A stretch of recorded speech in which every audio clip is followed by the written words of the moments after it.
તો hi guys, આવી ગયા છે આપણે એક નવા બ્લોગ સાથે. આજે થોડી તબિયત ખરાબ થઈ ગઈ છે. કાલે ઇસ્કોન મંદિર જઈને આવ્યા પછી મેં પફને દાબેલી લઈને આવ્યો હતો. તો પફને દાબેલી ખાઈને મેં સીધો હોઈ ગયો. નોકરી જવાનું હતું એટલે પછી ઉઠ્યો ને એટલે થોડુંક ઉપર તાળવું આવે ને, તાળવામાં થોડું કંઈક થતું હતું, કંઈ ખબર નથી પડતી પણ કંઈક થતું હતું. તો મેં ઇગ્નોર કરીને ગતો રહ્યો નોકરી. પછી નોકરીમાં ધીમે ધીમે ધીમે ધીમે આગળ કંઈક થવા લાગ્યું અને શરદી મને વધવા લાગી. તો કાલે એટલો બધો હેરાન થયો, એટલું બધું કામ હતું કાલે, એટલું બધું કામ કરાયું, એટલી બધી શરદી. બહુ જ કાલે હેરાન થયો શરદીમાં. પછી રાતે 12 વાગે છૂટીને ઘરે આવ્યો. તો ઘરે આવ્યો, પપ્પાની બી થોડી તબિયત ખરાબ થઈ ગઈ હતી. મારા પપ્પાને ડાયાબિટીસ ને બીપી બેવનો પ્રોબ્લેમ છે અને કિડનીનો બી પ્રોબ્લેમ છે.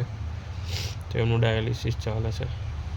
તો કાલે પપ્પાનું સુગર લેવલ 91 થઈ ગયું હતું, 91 થઈ ગયું હતું, જે કે બહુ ઓછું કહેવાય. સુગર લેવલ જેને વર્ષોથી ડાયાબિટીસ હોય એમને 170, 160, 200 જેટલું હોય તો એમને કંઈ પ્રોબ્લેમ ના થાય, પણ પપ્પાને 91 થઈ ગયું હતું.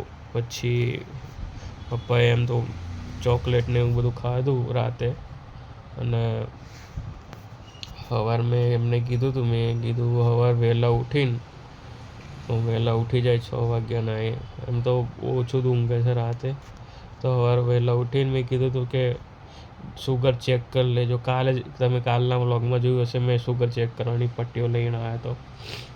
તો સુગર ચેક કરી લેજો એવું કીધું હતું, પણ પપ્પા સાંભળ્યું જ નહીં કોઈનું. એમ કે પટ્ટીઓ બગડી જાય એમ કરીને સુગર ચેક ના કર્યું. પછી કાલ રાતે મેં આવીને ખાઉં ને એટલે મને ઊંઘ ના આવે. તો ઊંઘતા 3 વાગી ગયા કાલ રાતે. બેહી રહ્યો 3 વાગી ગયા. 3 વાગે ઊંઘ્યો અને સવારે 9 વાગે ઉઠ્યો. 9 વાગે ઉઠીને મેં પપ્પાને પૂછ્યું, પપ્પા કેવું છે?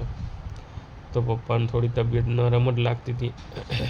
તો મેં જબરજસ્તી એમનું સુગર ચેક કર્યું. લાવો, મેં કીધું ચેક કરો યાર, તમે ચેક નહીં કરવા દેતા. અને એમ કરીને ચેક કર્યું તો કાલે તો 91 હતું, તો અત્યારે 63 જેવું થઈ ગયું હતું. એનાથી બી ઓછું થઈ ગયું હતું, જે કે બહુ ઓછું કહેવાય ને બહુ ખરાબ કહેવાય.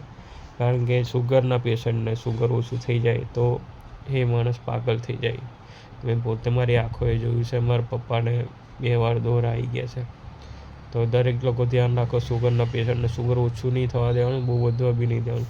થોડું ઘણું વધારે હોય તો એમને કંઈ પ્રોબ્લેમ ના થાય, કંટ્રોલ કરી લે, પણ ઓછું થઈ જાય તો વધતા વાર લાગે. અને ઉપરથી બ્લડ પ્રેશરનો બી પ્રોબ્લેમ છે, બીપી બી છે એમને. તો અત્યારે પાછું મેં એમને ચોકલેટ ખવડાવી, પેલી પોપીઝ ચોકલેટ આવે છે, બરાબર તડકો.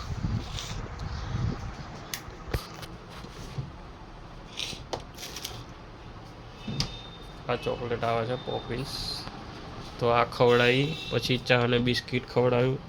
એક તો અત્યારે મારા મમ્મી ને પપ્પા ગયા છે ડાયાલિસિસમાં. દર બુધવાર ને શનિવારે એમનું ડાયાલિસિસ હોય. જો ઘરમાં કોઈ નહીં, આ ઘર ખાલી છે.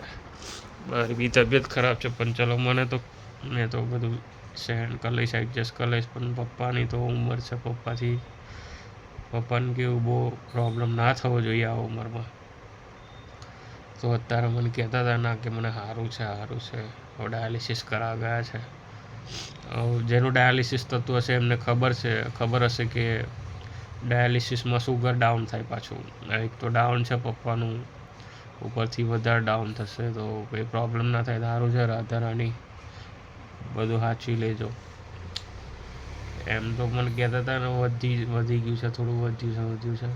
હવે વધી જાય તો સારું છે. મેં કીધું છે પેલી ચૂસવાની ગોળીઓને એવું ખાતા રહેતો તો સુગર વધી જાય તો કંઈ વાંધો ના આવે. અને મારી બી તબિયત જો ખરાબ થઈ ગઈ છે, તો બી મારે વ્લોગ મૂકવો છે. તો ગમે તેમ કરીને કંઈક ને કંઈક કોન્ટેન્ટ નહીં તો કંઈક ને કંઈક તમને ઇન્ફોર્મેશન આલીને બી વ્લોગ બનાવવો પડશે મારે. અને આજે નોકરી બી જવું પડશે. મારી જો રજાઓ બી ખતમ થઈ ગઈ છે. રજાઓ બી નહીં પડાય એવી. રજા આવશે, સેલરી આવશે તારે. આજે કઈ તારીખ થઈ? 29 તારીખ થઈ છે આજે. લગભગ કાલે કાં તો પરમ દિવસ સેલરી આવી જશે, એના થોડા દાડા પછી રજાઓ આવશે. આ મહિનામાં મારો બર્થડે બી આવે છે 25 તારીખે, તો તારે રજા પાડવી પડશે. એટલે આજે તબિયત ખરાબ છે તો બી રજા નહીં પડાય. તો આવું છે ગાઈસ. સપોર્ટ કરો મને યુટ્યુબ પર, મારે આગળ વધવું છે યાર. પ્લીઝ સપોર્ટ કરો અને વિડીયો પૂરો જુઓ અને મને આગળ વધારો. નામ જપ કર્યા કરું બેઠો બેઠો. દરેક લોકોને એક સજેશન છે કે નામ જપ કરો, નામ જપથી બહુ ફાયદા છે.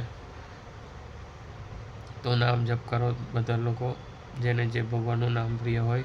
મેં રાધા રાણીનું નામ જપ કરું છું અને મને રાધા રાણીનું નામ જપ પ્રિય છે. અને મારે 1 વર્ષ ઉપર થઈ ગયું છે નામ જપ કરતાં કરતાં. બહુ ફાયદો દેખાયો મને. તો દરેક લોકોને એક સજેશન છે, નામ જપ કરો, બધા નામ જપ કરો, જેને જે ભગવાન પ્રિય હોય એ. અને બીજું હું કહેતો તો માથું ને એવું દુખે છે, શરદી થઈ ગઈ છે.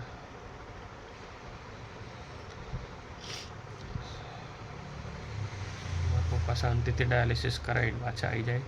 ડાયાલિસિસની પ્રોસેસ 3.5 કલાક ચાલે.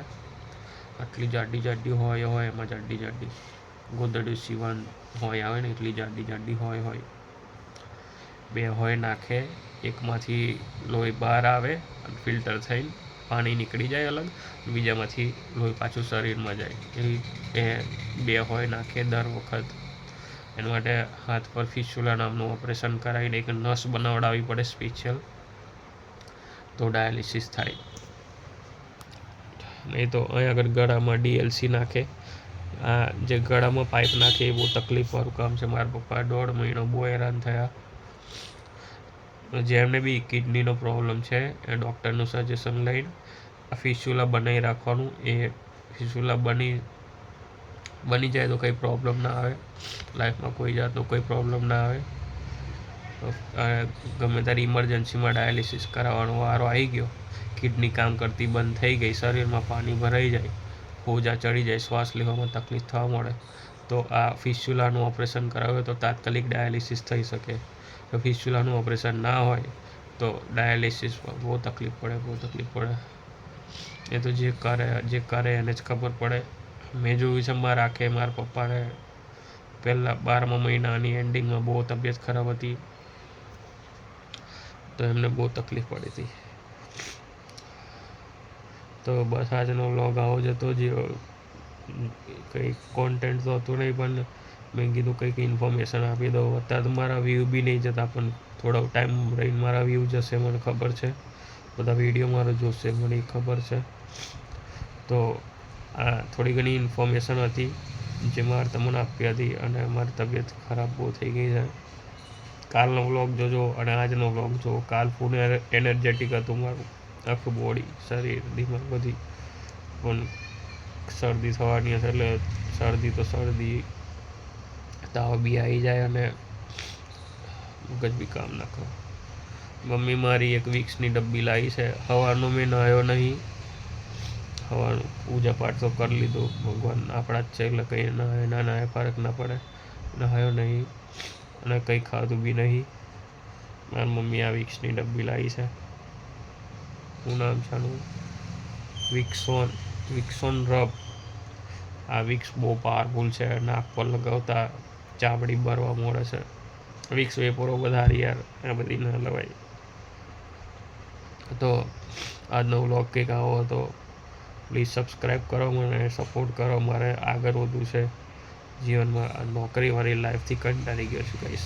તો પ્લીઝ સપોર્ટ કરો, સબસ્ક્રાઈબ કરો. મળીએ છીએ આપણે નેક્સ્ટ વિડીયોમાં. ચલો, જય શ્રી કૃષ્ણ, રાધે રાધે, બાય.